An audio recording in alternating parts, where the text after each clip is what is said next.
Hello friends, welcome back. I'm Self-Critical Automaton and I'm playing Dark Souls. And it's episode 69, and because I enjoy juvenile humour, I'm going to be using the whip today at the request of a certain fan. Is it reasonable to say fan? I don't know. Anyway, as I'm sure you can tell, we are in Darkroot Basin. This is where we fought the Hydra, if you recall. And over there was where we met a young woman called Dusk from several hundred years ago. What's she doing in the modern day? It's a mystery. She was in a golem, we killed the golem and rescued her.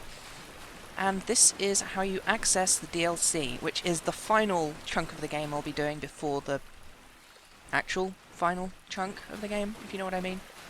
Before the final boss, basically. There's 3 or 4 zones in there, in the DLC place where the DLC is. I'm saying too much, but then I always do. That's part of my charm. I don't know if you can tell, but there's a weird blob over there, and that is what we're going to go investigate. The whole DLC is kind of a weird side story, extra adventure type thing.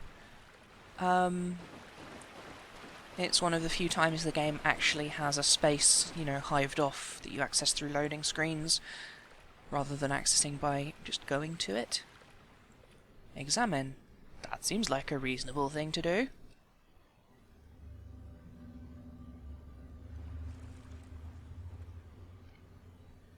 Always poke your hand into the mysterious space hole. Because, you know, someone might be doing the same thing on the other side at the same time, as you can see here. Now, as we all know, what you should actually do is poke it with a stick before you stick your hand in it, because otherwise that might happen. So, here we are, in what turns out to be Dusk's home place, home time, home area. And, yeah. We have to fight a boss immediately. This might be a bad idea to do with the whip, but I'm going to try it anyway. How's my weight? Okay, yep.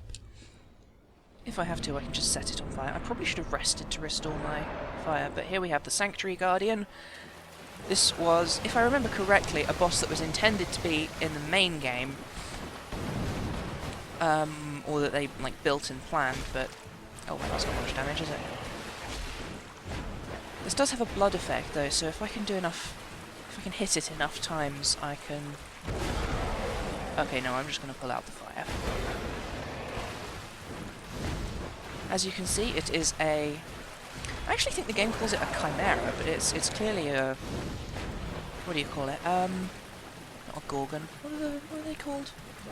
A man thing? No, that's a superhero. The, oh, you know, they're supposed to have the face of an old man, and they... A manticore! A manticore, that's what I'm thinking of. It has a pretty hefty poison attack, which I forgot about. But it's not a very difficult boss.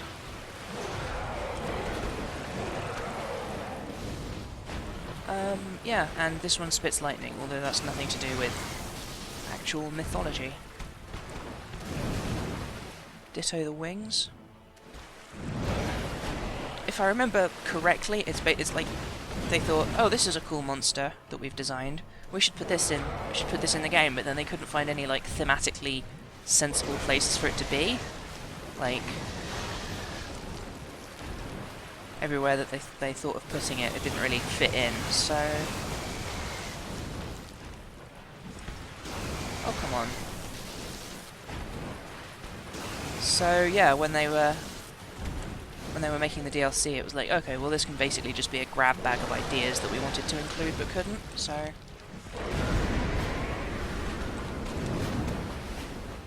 That was a close one. Come on, let's be having you. It's not a boss I particularly like because it's so big but also so fast, and that can screw with your lock-on tracking, which is a pain. Still, one more of these. Well, I mean, one more after the one I was throwing at that specific moment. Anyway, that's that.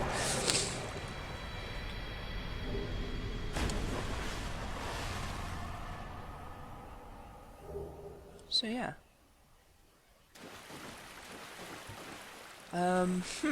Something I haven't actually talked about very much, which is strange because it's actually a really important part of the game, is boss soul weapons.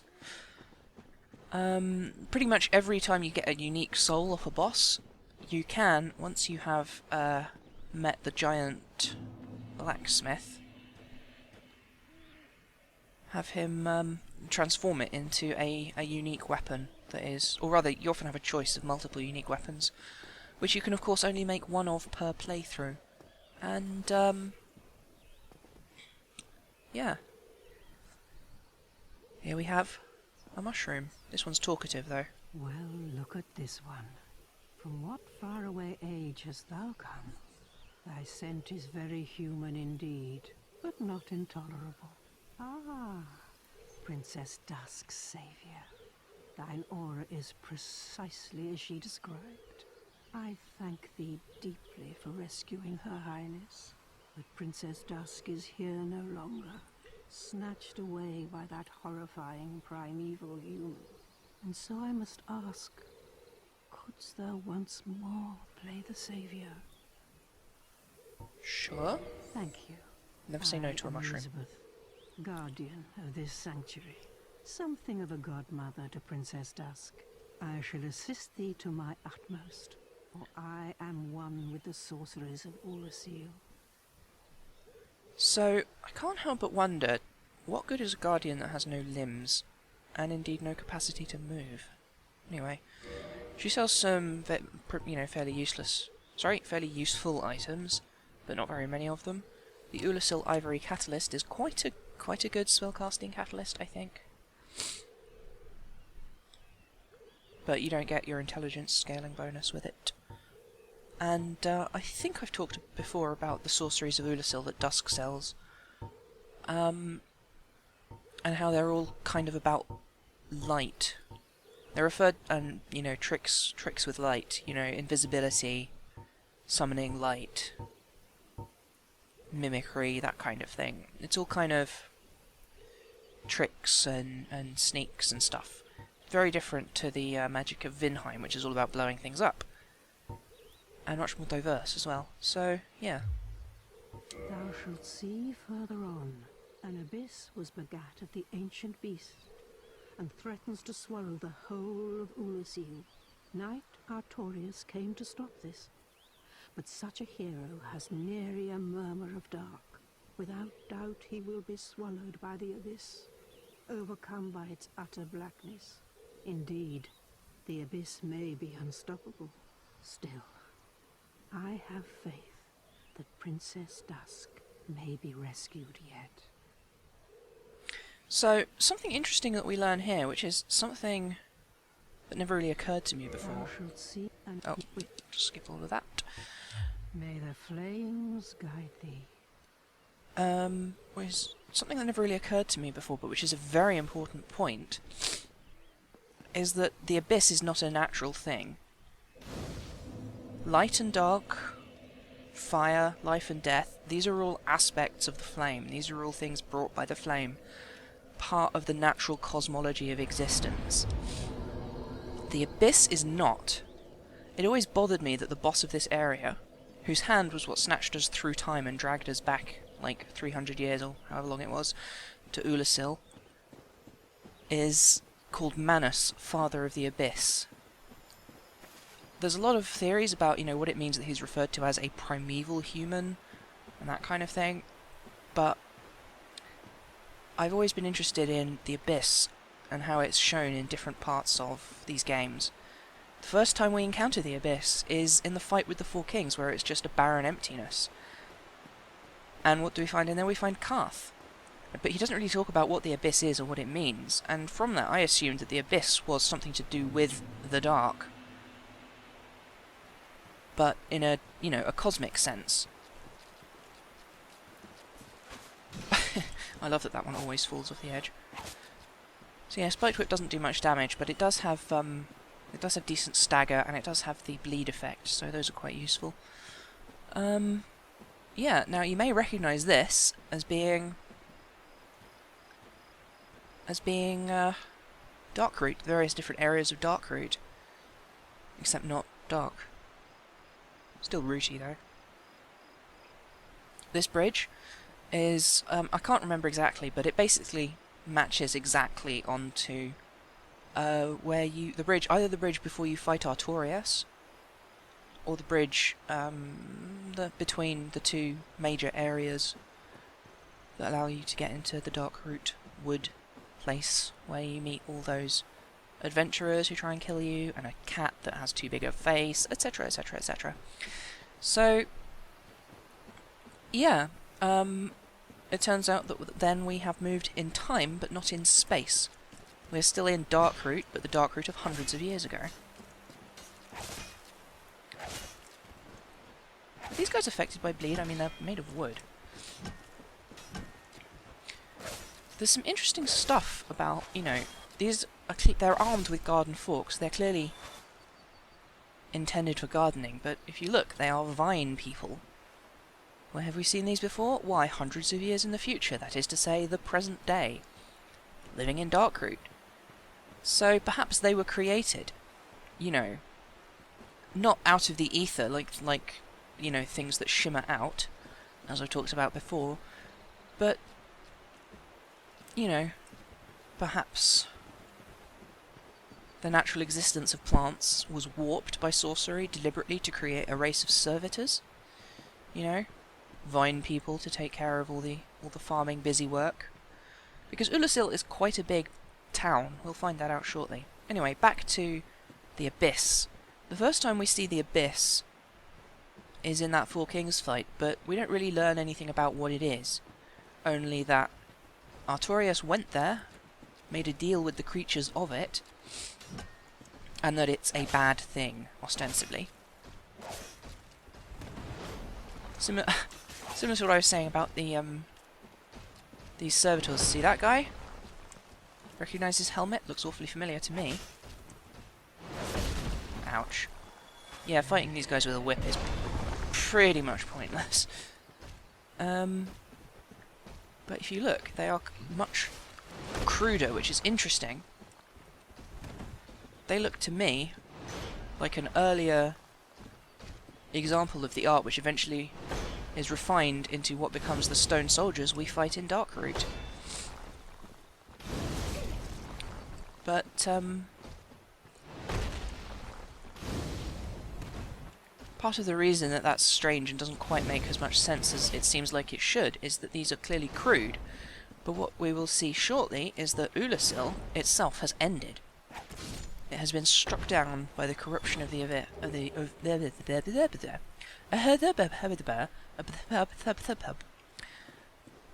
sorry, bit tongue twisty. They have been struck down by the corruption of the Abyss. Ulasil is ruined. And the people in it have become Abyss horrors, corrupted by the Abyss.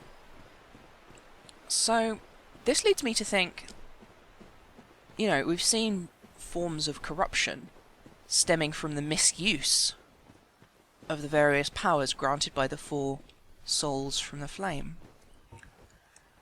We've seen that the power of life has resulted in chaos and the birth of demons. We've seen, and it's, you know, various cancery effects. That was close. Fun fact, you can actually punch people with your pyromancy flame, and it actually does decent damage when you've leveled it up enough. But yeah, what was I saying? Something about... Yes, and we've also seen the crystalline corruption, which, as someone pointed out in the comments, could be considered as being an aspect of... Actually, hold on, I've completely forgotten what I'm talking about. But we have seen various types of corruption. Perhaps... Yeah, so that's life, and then death is... The corruption of death is the undead. Not the undead in the sense of the chosen undead, but the undead in the sense of skeletons walking around and attacking people, I think. Or, it's not an unreasonable assumption to make, I think. And, similarly, we've seen pretty much all of the people involved in harnessing those powers give in to those corruptions. We've seen, you know what I say about zones in Dark Souls usually being, you know, if you can see it, you can probably go there at some point. Yeah, we're going to go down to that canyon a lot later on. It looks like it's just background of the level, but no, we actually will. To fight a really big, difficult fight. In the meantime, here's another stone man to throw fireballs at. So, of the stuff I was saying, the corruption of the Abyss, I noted, looked oddly wood-like.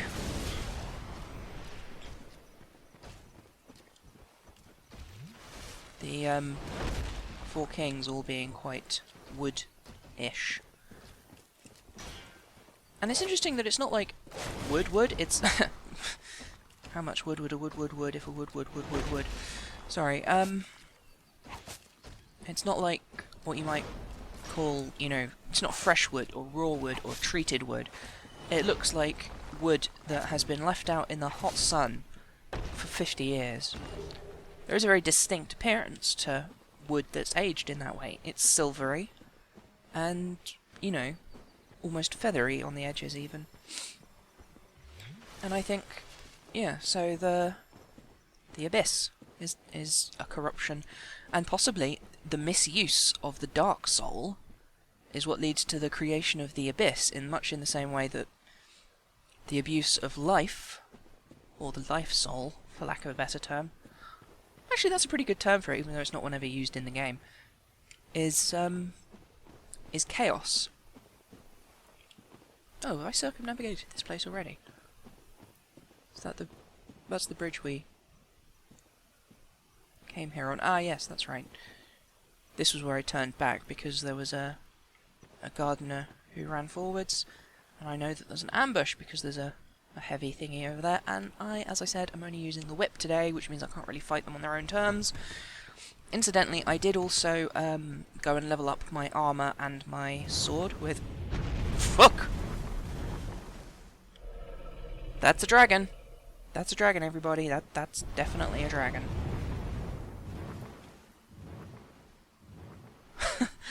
As you might have noticed from my surprised outburst, I completely forgot that Calamite, the Great Black Dragon, shows up here. So, I think I might be missing some stuff back this way, but I'm not certain. So, I'm just gonna scoot around and hope for the best. And, oh, there's something over there, which is guarded by this guy. Ow. That was dumb. That was dumb. I did something dumb. Wouldn't be an episode of SCA Plays Dark Souls if I didn't do something dumb. Right, time to run away. I don't think that big stone guardian can get through these trees, but these little dudes definitely can. How do we deal with stuff made of wood? We set it on fire, unless we miss, in which case we just run away more. But I can take two of them with my whip. Pretty easy, I think. Oh, there's a third one. Of course there's a third one. And it's kind of weird to me that they're just like, oh yeah, we're just going to attack everything. I like to think that, you know, someone fleeing the corruption of the township of Ulasil was... Oh shit, he can. Oh dear, this is not good. This is the opposite of good. This is bad. Well, this is about where I'm going to end the episode anyway, so... Tell you what, I'm just going to switch back to the sword. Where is my good sword? Ah, they're attacking. Ah. There we go, Sunlight Straight Sword. Shame it's not the Sunlight Gay Sword. That was a terrible joke. But as you can see, lots of lovely jam... Blah, blah, blah, blah. Very tongue-tied today. Lots of lovely jubbly damage. That is quite hard to say, I think. I don't think it's an illegitimate comment to say that it's hard to say lovely jubbly damage. Good lord, is that doing even less damage than... I think it is. That's astonishing. So yeah, that's a thing that's happening. Time to just, like, set everything on fire. That's how we solve our problems. Fire Tempest is something I haven't used very much, but it is quite useful. It's got such a long charge-up time that it's quite hard to hit most enemies with it, but if you get the chance, it will just destroy everything. And multiple fire columns from that attack can hit the same opponent if they are big enough. So when you're fighting giant monsters and stuff, it can be to your advantage to, you know, find a spot, use the attack, and set it the fuck on fire. So I'm going to end it today, and next time we'll finish exploring this zone and then start the actual zone. In fact, I might just clear out these guys now, or I mean after I finish the episode, but functionally now, because I think there's some loot, but nothing interesting, nothing that I want to talk about. Anyway, that's it from me. It's been a pleasure. I'll see you again soon. Bye.